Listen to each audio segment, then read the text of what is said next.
Zilch. Nada. Rien. Nothing inside the glass. Now watch. With just my two hands, I'm going to create a hole in space. Watch.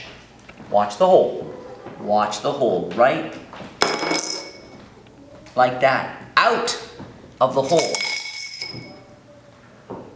A silver coin. Ta-da!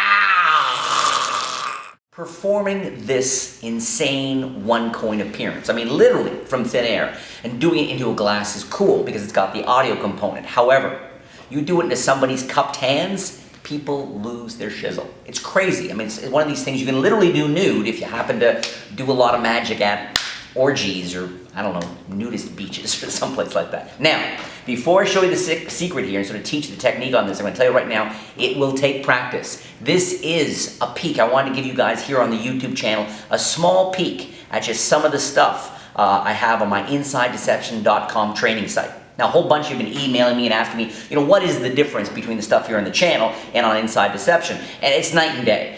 You'll find some real beginner level stuff on the training site, but then there's middle level and then finally pro level. And this is a small peek at the entire world of advanced sleight of hand. A lot more practice, but boom, a lot more effect. So let's jump in here.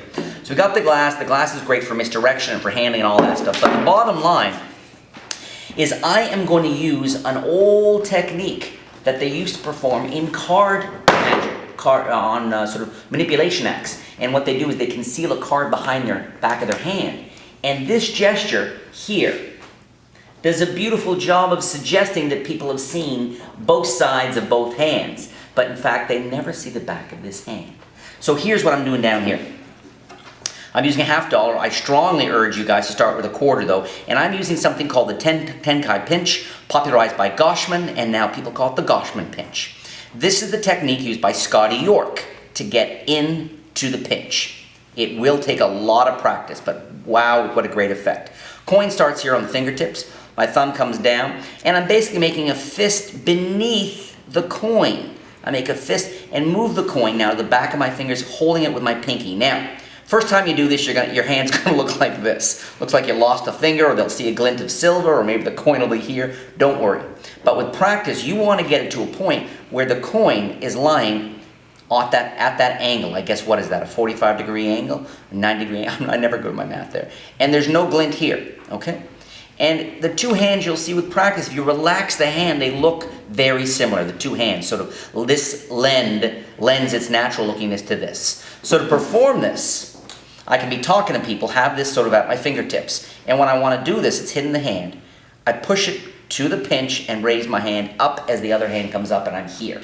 And I say, here are my two hands. And you can show it like this. You can say, watch the hole. I'm just going to make it with my two hands. So watch carefully, right there. And they get to see you. And boy, you don't say about empty hands. It's obvious. Your hands are empty. Your sleeves are up. Then I come down.